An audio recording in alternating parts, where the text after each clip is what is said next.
The lobby shimmered with polished marble and towering glass walls.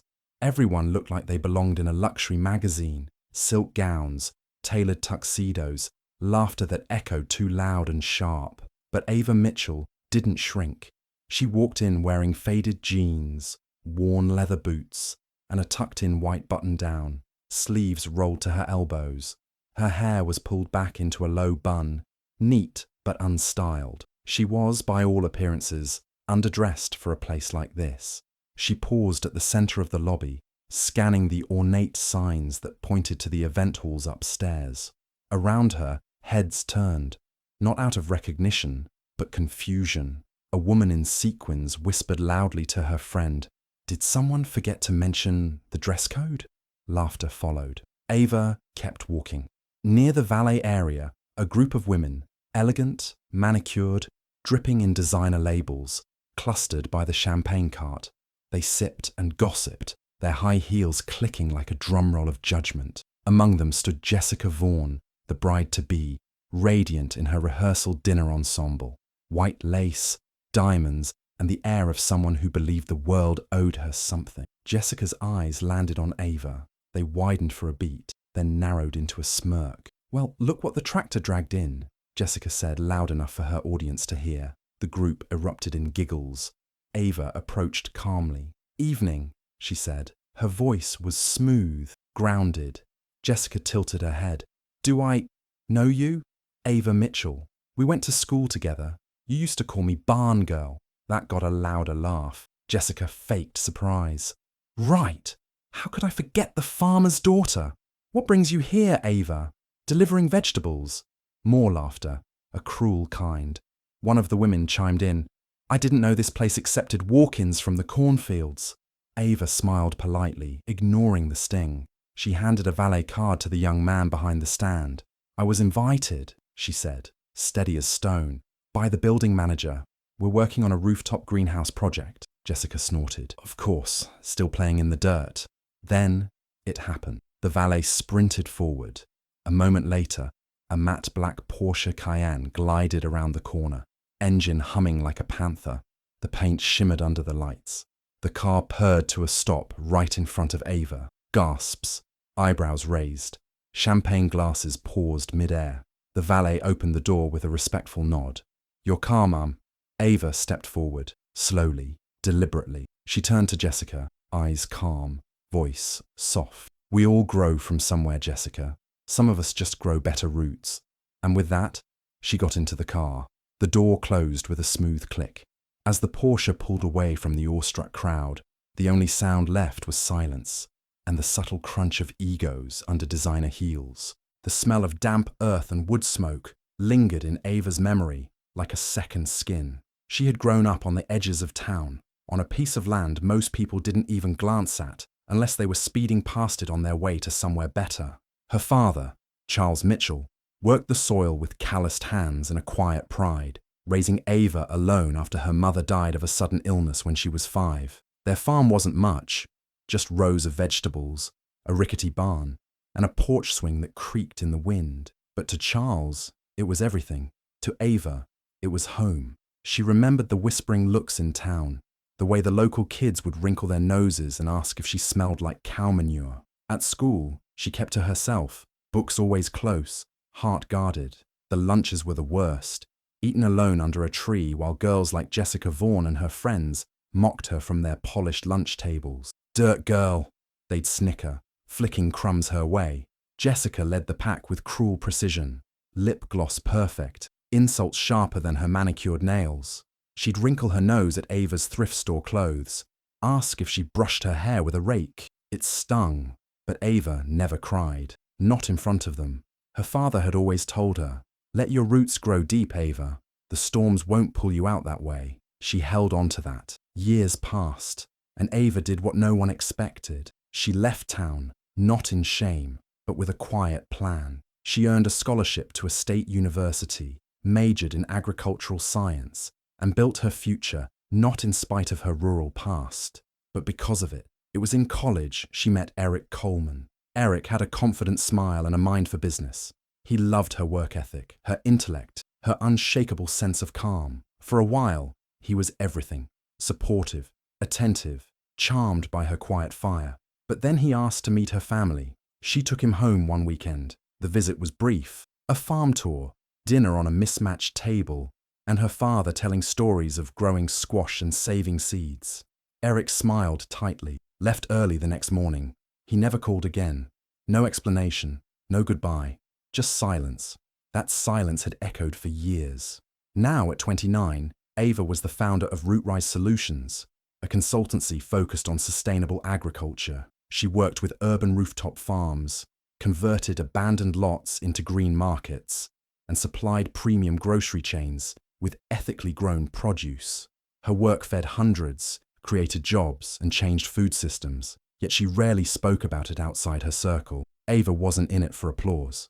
She still lived in a modest cottage outside the city, still drove out to her father's land every Sunday to bring him his favorite honey biscuits, check his blood pressure, and talk about crops. Charles, now 62, moved slower, his lungs weaker from years of dust and pesticide exposure, but his mind remained sharp and his values hadn't changed. Always stand by the truth, Ava, he'd tell her, even if it costs you everything. You'll never lose yourself that way. Jessica Vaughan had taken a different path. She'd married money, or at least flirted with it at every chance. Her parents were old money, and she moved through life with the assurance of someone who'd never struggled to pay a bill. She modeled for small-town magazines, hosted fundraisers she barely understood, and posted pictures of avocado toast she never finished. Her wedding to Eric Coleman had become the event of the season. Two social climbers merging networks, celebrated in glossy venues with rented doves and hashtags. Jessica still didn't remember who Ava was. She didn't have to. People like her didn't look back. But Ava remembered everything. Every cruel nickname. Every moment of shame swallowed down like medicine. Every time she came home from school in tears and her father had knelt beside her and said, "One day, they'll see what they tried to bury was a seed." She wasn't planning on revenge. Ava didn't believe in wasting energy that way. But fate, it seemed, had a sharp memory. Because now Jessica was marrying the same man who once ghosted Ava over her roots. And Ava, she had grown from those roots into something no one could ignore, even if she never spoke of it. Especially now, when a rooftop garden Ava designed crowned the very building where Jessica's wedding rehearsal was taking place. It had been 5 years, but Ava still remembered the way Eric looked at her that weekend, like he was seeing her for the first time, and not in a good way. They had been dating for nearly a year. It was the kind of love that felt effortless. Late-night talks about dreams and futures, cooking cheap pasta in his dorm kitchen, holding hands while walking across campus in the fall. Eric had ambition. He talked about investment banking, legacy, starting a firm. But when he looked at Ava, it was like her world grounded him, or so she thought. That Thanksgiving, Ava had invited him home. She'd been nervous but excited. Her father had even cleaned out the barn, laid out new bedding, and spent the day grilling fresh vegetables from the harvest. "Simple but ours," Charles said with a proud smile, gesturing at the land.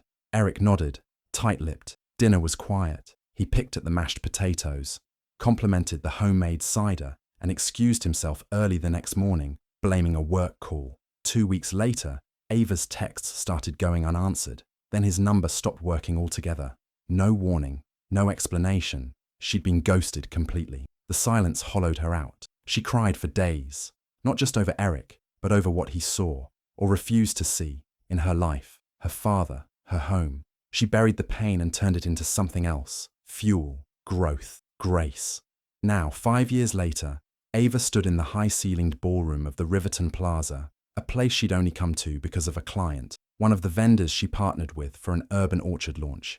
He'd invited her to network, not knowing the connection between Ava and the bride-to-be. It wasn't until she saw the engagement poster by the main entrance that her stomach dropped. Jessica Vaughan, plus Eric Coleman number Vaughan, to be Coleman Ava, had to steady herself. She scanned the crowd in disbelief. There he was, Eric, slightly older, still clean-cut, in a tailored navy suit. He laughed too loudly at someone's joke, unaware of the storm quietly entering his world. Jessica's voice cut through the room like it always had, entitled, shrill, slightly tipsy.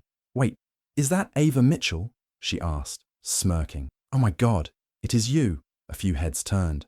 Ava gave a polite nod. choosing calm over confrontation. Jessica walked over, champagne in hand, with two other women in tow. The same type of clique, polished, petty, performative. "I almost didn't recognize you without mud on your boots," Jessica said with a laugh. "You're just a farmer's daughter, right? What are you doing here with us real people?" The laughter stung like it always had, cruel, dismissive, so loud it drew more attention. Eric turned, saw Ava, and froze. His smile vanished. His hand slowly dropped from Jessica's waist, but Ava didn't react. No flash of anger, no sharp reply, just a steady smile. She finished her drink, set the glass on a nearby tray, and turned to Jessica with gentle clarity. "Thank you for your time." Then she walked past them all with her chin high, heels clicking softly across the marble floor. At the valet station, the uniformed attendant gave a respectful nod. "Your car is ready, ma'am." The sleek, matte black Porsche Cayenne pulled around the drive, sunlight gleaming off its freshly detailed hood. Gasps echoed. Ava stepped in without looking back. Jessica stood stunned, mouth slightly open, her words swallowed by disbelief. Eric's eyes were locked on the car, guilt painting his face in slow, suffocating strokes. No one said a word as the SUV rolled away into the city, its quiet engine humming like a secret weapon. Ava didn't need to prove herself, not anymore. She just let her silence speak louder than their laughter ever could. Jessica's perfectly polished world began to crack the moment Ava drove off in that car. That wasn't a rental. The way the valet addressed her, the confidence in her stride, it gnawed at Jessica. Something didn't add up. She knew Ava from school. That girl came from dirt and cabbage fields. Her father used to show up in overalls to parent-teacher night, bringing a box of tomatoes instead of a store-bought pie. So how could she afford a Porsche?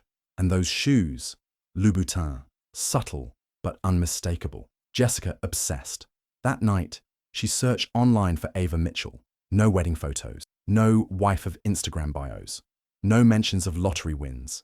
Just a quiet LinkedIn profile that listed her as an agricultural consultant and founder, Green Soul Collect. She clicked through links, articles, a few interviews, something about sustainable supply chain, organic certifications, partnerships with upscale grocery stores. It didn't feel real. It felt manufactured. There had to be a man behind it. No woman who grew up with holes in her socks made it that far without help. Jessica made it her mission to uncover the truth. Meanwhile, Eric couldn't stop thinking about Ava either. The moment their eyes met, something twisted in his chest. Not guilt, regret, real, gnawing regret. He had loved her once, or at least a version of her he thought fit into his world before he saw where she came from. His mother had pulled him aside after Thanksgiving. She seemed sweet, but long-term.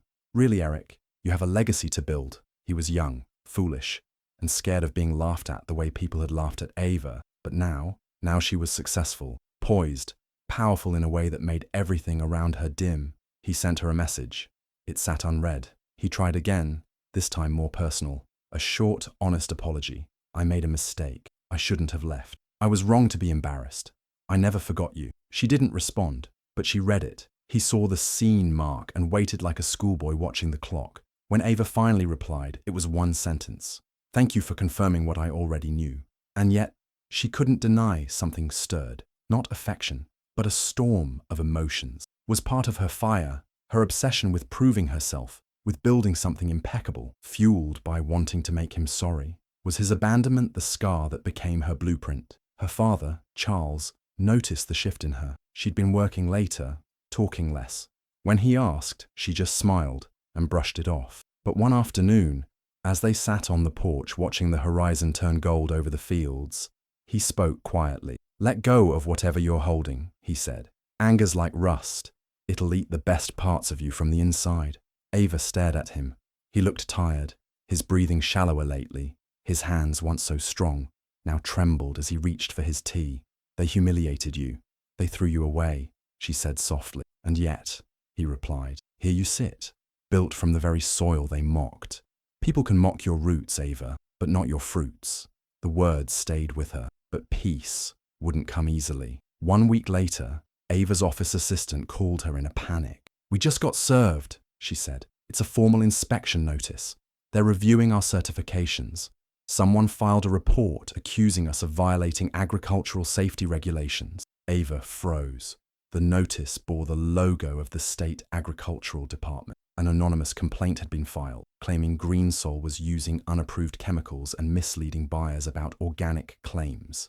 Every contract she had was instantly flagged. Shipments were paused. Clients started calling, worried about bad press. Ava didn't need to investigate to know where it came from. Jessica, it reeked of her. This was no longer high school teasing. This was war. Ava sat alone in her office that night, surrounded by papers, permit files, and framed articles about her company's ethics. She had spent years building something good, something honest, something that brought dignity to the very life people laughed at. And now it could all be taken from her by a woman whose power came from perception, not truth. The rage came, hot and righteous. But so did the hurt. She thought of her father's cough that wouldn't go away, of how she'd promised herself she would never stoop to their level. She walked outside, stood barefoot in the soil she grew up on, and let herself cry, not from weakness, but from the weight of fighting alone for so long. When she wiped her tears, there was no room left for fear. They wanted her gone, but she was done hiding. Ava didn't sleep the night the notice arrived, but she didn't panic either. She'd faced dry seasons, floods, crop failure, bank threats. She knew how to survive storms. This wasn't the end. It was the start of her counterattack. She contacted her lawyer, Natalie Brooks, a no-nonsense attorney who specialized in agricultural compliance and business law. Natalie combed through every permit, every certification, every shipment. Within days, they had documented proof that Greensol Collective was not only compliant, it was exemplary. But the audit wasn't the most important discovery. During the legal review, Natalie found something odd. The complaint didn't come from a random citizen, she said, scrolling through public records. It was submitted by a shell company, Vaughan Agritech Consulting. Ava blinked. Vaughan? As in Jessica Vaughan? Natalie nodded. Owned by a subsidiary of her father's firm. They've been lobbying against organic agriculture reforms for years. I think your success has been eating their profits. It wasn't just about high school grudges. Jessica's family had been bleeding clients, watching premium grocery chains shift their sourcing to smaller independent suppliers. Suppliers like Ava. Jessica hadn't just laughed at Ava. She'd tried to erase her. Business sabotage under the guise of personal disdain. It got worse. Through Natalie's investigation, Ava learned that Eric had known. Jessica had looped him in during one of their dinner discussions. She'd bragged about dealing with that little farm girl who thought she could play in the big leagues. And Eric, he said nothing. Ava sat with that knowledge, let it sink in. The man who had once claimed to love her stood by, while his fiancé tried to destroy her life's work. That's when her sorrow hardened into something sharp. She wasn't going to cry anymore. She was going to finish this, clean, legal, and unforgettable. Natalie filed a cease and desist letter against Vaughan Agritech and a defamation lawsuit against Jessica personally. The papers were ready to be served. But Ava wasn't interested in sending them quietly through the mail. She waited for the night of Jessica and Eric's rehearsal dinner, a glittering event at a private rooftop restaurant with a sweeping city view, the kind of place where image was everything. Ava arrived uninvited, dressed in a simple yet striking black dress, hair pulled back, no jewelry except the small gold pendant her father gave her at graduation. The moment she walked in, heads turned, the laughter dimmed, Jessica's eyes narrowed. What the hell are you doing here? Ava smiled, calm and composed. Just came to deliver something. She signaled to Natalie, who approached with 2 legal envelopes. These are for you, Ava said, handing one to Jessica and one to Eric. Consider yourselves served. Jessica's mouth opened, stunned. Eric took the envelope, confused. Ava, what? For someone who laughed at farmers, Ava said softly. You sure tried hard to kill the competition. The room fell silent. Jessica tore open the envelope, her hands shaking as she read the lawsuit summary. You're suing me, she gasped, for defamation, interference with business contracts, and malicious intent. Natalie cut in, her tone crisp. The state investigation found Ava's business in full compliance, but your false complaint cost her over $700,000 in paused contracts and nearly damaged her reputation. Eric looked from Jessica to Ava, guilt etched into his face. You knew, Ava said, her voice quiet but firm. You knew and did nothing. Again, he opened his mouth, closed it. There was nothing he could say. Ava didn't stay for the fallout. She walked out with her head high, past the stunned crowd, past the waiters frozen in place, past the skyline that now looked like a stage she no longer needed to prove herself on. By the time Jessica's PR team scrambled and her father's firm began to panic, Ava was already back at her father's farm, sitting on the porch in the fading sun. The war Jessica started was over, and Ava hadn't just survived, she had won. Within 2 weeks, Ava's business was fully reinstated. The state agency, embarrassed by how easily they'd been manipulated, released a formal statement clearing Ava Mitchell of all allegations. A senior city official even called her personally to apologize for the unnecessary scrutiny. The letter was posted on Green Soul Collective's website. The community rallied. Grocery chains recommitted their contracts. Small farmers she supported sent her thank you notes. One even named a greenhouse after. But the biggest wave came when a journalist from the Chronicle picked up the story. From dirt girl to CEO, how a farmer's daughter fought class prejudice and won. The article went viral overnight. People shared their own stories of being underestimated. Hashtags trended. Ava was invited to speak on panels, featured in a documentary about modern agriculture, and profiled by Business magazine. But Ava didn't change. She still woke up early, still wore boots with worn soles, still drove to her father's farm every Sunday to check the soil, run her fingers over fresh spinach, and make him tea before bed. Charles, thinner now, walked slower, but he smiled more. "I always told you," he said one evening, holding her hand, "people can mock your roots, but not your fruits." A few months later, Ava quietly purchased a new office space downtown, just a block away from the very venue where Jessica had once laughed at her. The windows of the third-floor suite overlooked the glass and steel towers that had once symbolized everything she thought she didn't belong to. She turned the space into something different. Rooted, a non-profit institute training rural youth in sustainable agriculture and entrepreneurship. It launched with 25 students, many from towns like hers. They were bright-eyed, hopeful, and unashamed of their beginning. Ava mentored them personally, teaching them how to build a business not from wealth, but from purpose. She had built something that would last longer than any insult. Then one morning, Eric showed up at her office. His eyes looked tired, heavier. There was no arrogance left in his posture. "I left her," he said quietly. "Ava, I'm sorry. I should have stood up for you. I should have never let you walk away." She listened, patient and calm, not angry, just done. "I see it now," he continued. "Your strength, your heart. I didn't understand it back then, but I do now. If there's even a chance." She gently shook her head. "Eric, I don't hate you. I forgive you," she said softly. "But we're not going backward." He blinked, confused. "But why? We had something real." "No," she said. "I had something real. You had an image to protect." He started to speak, but she raised her hand. "You didn't lose me because I was a farmer's daughter," she said, voice steady. "You lost me because you were too ashamed to love someone real." She didn't ask him to leave. He just nodded, quietly, and walked out. Ava stood by the window afterward, looking out at the skyline. She had nothing to prove anymore, and that was the real victory. The golden light of late afternoon bathed the farm in a warm, quiet glow. Rows of lush green vegetables stretched as far as the eye could see, neat and vibrant, swaying gently in the breeze.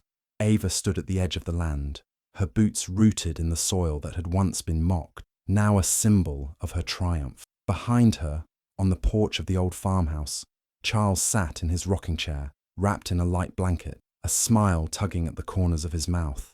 He watched his daughter with quiet pride, the same way he had when she took her first steps, barefoot in this very dirt. A small voice broke the silence. "Miss Ava!" A young girl, no older than 10, came running up the dirt path, cheeks flushed with excitement. "Can you show me how to grow tomatoes like yours? Mama says they're the sweetest she's ever tasted." Ava turned, knelt down in the dirt, and looked the girl in the eye. "You want to grow something special?" The girl nodded eagerly. "Then start with your roots," Ava said, gently placing a hand on the girl's shoulder. "They'll always guide you right." The girl grinned, then ran off to find an empty patch of soil.